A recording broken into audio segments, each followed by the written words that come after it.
Senator Brown. Thank you, Mr Acting Deputy President. I rise to speak on the ANL Legislation Repeal Bill 2019. This legislation represents a tidy-up of arrangements that were put in place when the Australian National Line was sold by the Howard Government in 1998.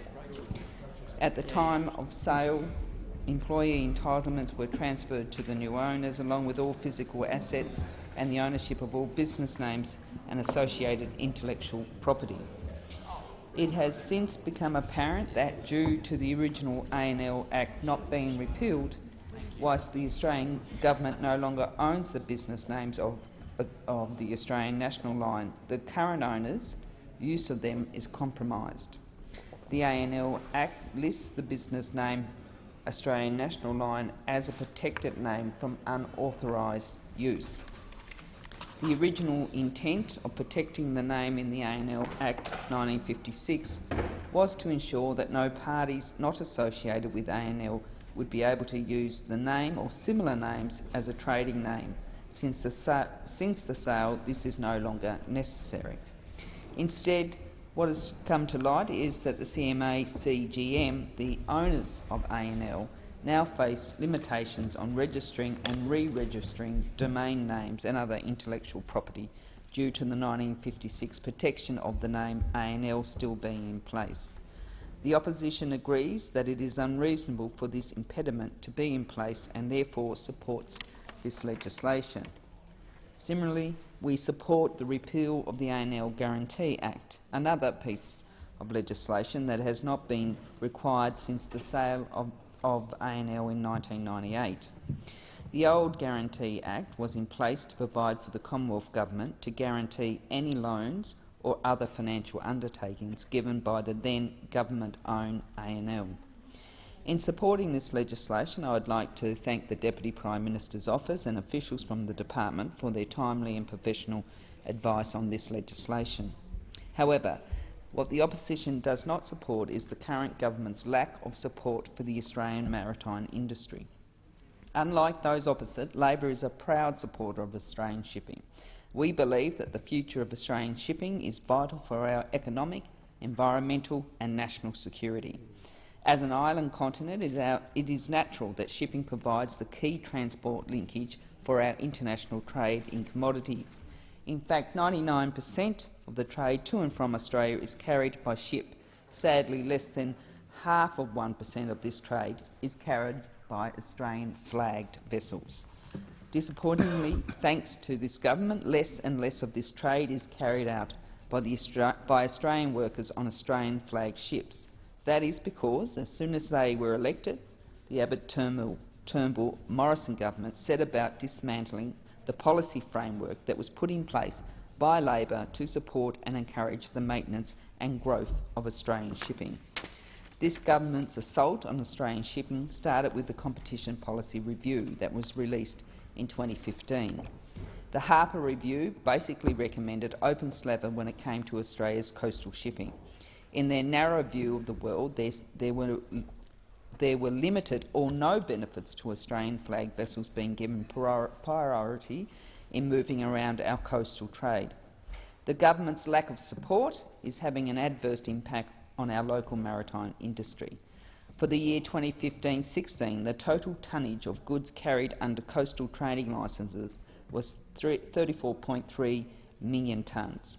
Of that total amount, only 10.4 million tonnes was carried by Australian-flagged vessels. 20 million tonnes were carried under temporary licence and a further 3.9 million tonnes were carried by vessels with transitional licences.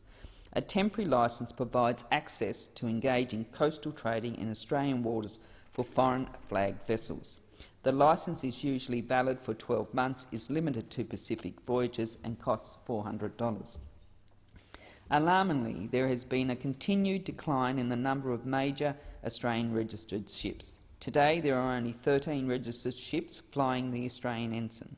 This is an alarmingly low number.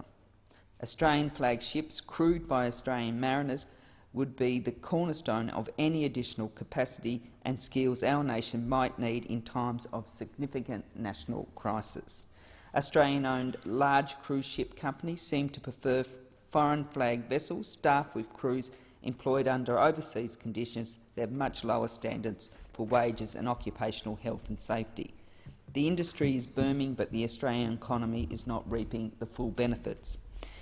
The horrifying stories of abuse and neglect of crews that often end up in Australian waters should be a cause of concern for everyone in this chamber. It certainly was when Labor was in government, which is why the then Minister for Transport and Infrastructure, Anthony Albanese, established a national system to lift safety standards.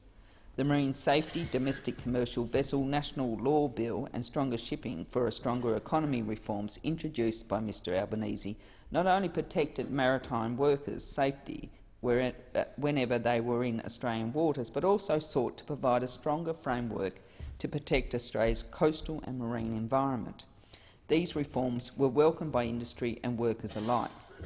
What has happened since? Unfortunately, as soon as the current government came to power, under its first of three Prime Ministers in the past 6 years, they immediately went to work on dismantling those protections. Another challenge facing our maritime industries, our national economic interest and our national security is the ever-increasing number of temporary licences granted by this government that allow foreign flag ships to do the work of Australian maritime workers in Australian waters. Previous Senate committee inquiries have highlighted the challenge that flag of convenience crews pose when they come to Australia.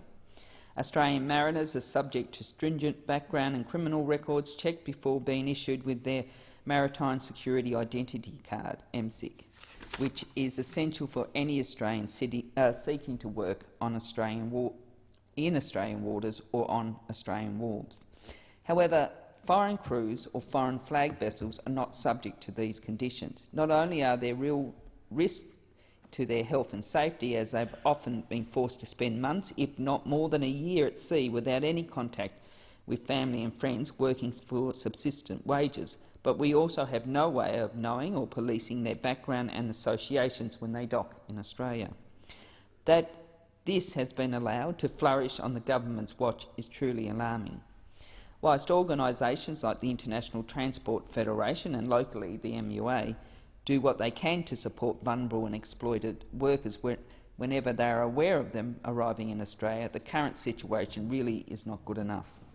In addition to the genuine safety and security concerns that arise out of the government's approach, I'm sure colleagues will share my concern at the reports that have emerged over the past few years of overseas sourced labour working for as little as $2 per hour to provide maritime services. Only recently, the International Transport Workers Federation asked AMSAD to urgently investigate following reports that seafarers on a vessel docked at Port Kembla had not been paid for 2 months. The bulk carrier was in Port Kembla to carry steel from BlueScope. AMSA was also called in to detain a foreign flag vessel at the port of Brisbane just the other week, again because of reports of underpaid wages. In this case, it is alleged that the crew were owed over $100,000 by the ship's owners. A Panama flag vessel docked in Gladstone the previous week was found to be carrying fraudulent documentation and operating 2 sets of books, the second set in an attempt to disguise wage theft. Last year, AMSA detained a vessel in Devonport, again following complaints of unpaid wages. In this case, crew had not been paid for 6 months. Eventually, the vessel was given permission to leave after more than $300,000 in unpaid wages were recovered. Recently, the ITF inspectors identified $250,000 in unpaid wages during audits of vessels at Australian ports in 1 week alone. These cases show that massive wage theft and most likely other exploitation of foreign seafarers is taking place in Australian waters. AMSA usually acts swiftly when they're made aware of these abuses, but it's not good enough for the government to sit back and wait for organisations like the ITF to do what should be the government's job. And as has been pointed out, time and time again, these situations have occurred not because there is a shortage of skilled maritime workers in Australia, but because the government has allowed and facilitated this race to the bottom. The deregulation at any cost approach that began under the former Deputy Prime Minister Warren Truss, and continues to this day, brings with it consequences that impact on our economic and national security. Earlier this year, the National Secretary for the Maritime Union of Australia, Mr Paddy Crumlin, said, and I quote, "The Liberals and Nationals have driven a race to the bottom on the Australian coast, with highly skilled Australian seafarers replaced by flag of convenience vessels registered in notorious tax havens and crewed by exploited foreign visa workers." End quote. Well, Mr Crumlin is right. Hear, hear. The federal government stood idly by in the first half of this year when BHP axed the last two Australian iron ore carriers. This ended a proud Australian maritime trade that had existed for a century, and with the axing of these two vessels, 80 Australian jobs disappeared. No sooner had BHP made their announcement, the federal government signed off on temporary licences that replaced the vessel with foreign flag carriers and allowed 80 hard-working Australians to be replaced with those with overseas visas. So much for protecting and supporting Australian jobs and Australian workers. This government is certainly no friend of workers, especially not seafarers and maritime workers. Indeed, they actively work against Australians seeking good jobs to support their families. Australia must have, as a priority, the maintenance of a skilled and valued maritime workforce. That is why this is a priority for Labor at a national level and at a local one. In my home state of Tasmania, the Hodgman Liberal government has repeatedly neglected our state's needs. Most of the goods that Tasmanians need for their day-to-day lives come to Tassie by ship. The goods we seek to export to mainland Australia and the rest of the world leave our state by ship. In recognition of the vital role our ports play in Tasmania's economic future, TasPorts have repeatedly called for an $80 million investment in the port at Burnie. This money is essential to increase the port's capacity, improve ship loading capacity and construct an international container terminal. Tasmania depends on infrastructure like that much needed in Burnie to maximise our agricultural and mining exports and to enhance our appeal as a tourist destination. This critical investment would directly lead to jobs on the northwest coast in the electorate of Braddon. People on the coast are finding it tough to get a job. Starving our vital infrastructure of the investment it needs to help our export industries and create jobs just doesn't cut it. Without this investment, our agriculture and mining sectors miss out on export opportunities and locals miss out on jobs. And yet the government has failed to provide in a timely manner the investment that farmers and mining companies are pleading for. It is not just the needs of our ports that the Hodgman Liberal government is ignoring. It is also ignoring the safety of those working and seeking to use our ports. There is currently a dangerous lack of maritime pilots working at the Port of Hobart. Until recently, there was only one marine pilot available in all southern Tasmania. This one person has had to cover the Port of Hobart 24 hours a day, 7 days a week for the past month. Unless the government acts and acts quickly, operations at the port will become risky as we head into the busy cruise ship season. The amount of stress being experienced by marine pilots operating in Tasmania is of significant concern. Poor rostering has caused shipping delays. Shipping at Bell Bay was delayed by 12 hours late last year because of a shortage of available staff. The pilot shortage at the Port of Hobart has also led to delays in shipping. Pilots employed by TasPorts have been known to accumulate up to 12 months' worth of leave for the simple reason there aren't enough pilots employed by TasPorts to allow them to take a well-deserved break. Just as Tasmania is dependent on a vibrant Australian maritime sector, so too are many of our important regional communities. How would our regional and remote communities in the Torres Straits, for example, get the supplies they need, if not for Australian ships and Australian seafarers? Where is the Australian government's commitments to those communities' ongoing welfare? Not only do Australian seafarers help sustain these communities, but they help improve our knowledge of environmental and other incursions on our coastline. You have to ask, what does the Liberal Party have against Australian ports and our maritime industries? Despite the government's lack of interest, Labor remains committed to working with all stakeholders to revitalise the Australian shipping industry. In the lead-up to the last election, Labor's then Shadow Minister for Transport and Infrastructure, Anthony Albanese, committed Labor to ending the abuse of temporary licences that have occurred under this government. Abuse, I might add, that is contrary to the current legislation. Mr Albanese has repeatedly and correctly pointed out that the national interest is no longer adequately prioritised by this government when it is considering marine policy. Unlike those opposite, Labor believes in a strong and vibrant maritime industry and will always support Australian seafarers, maritime workers and Australian flagged ships. This is why Labor proposes the following second reading amendment to be added at the end of the motion.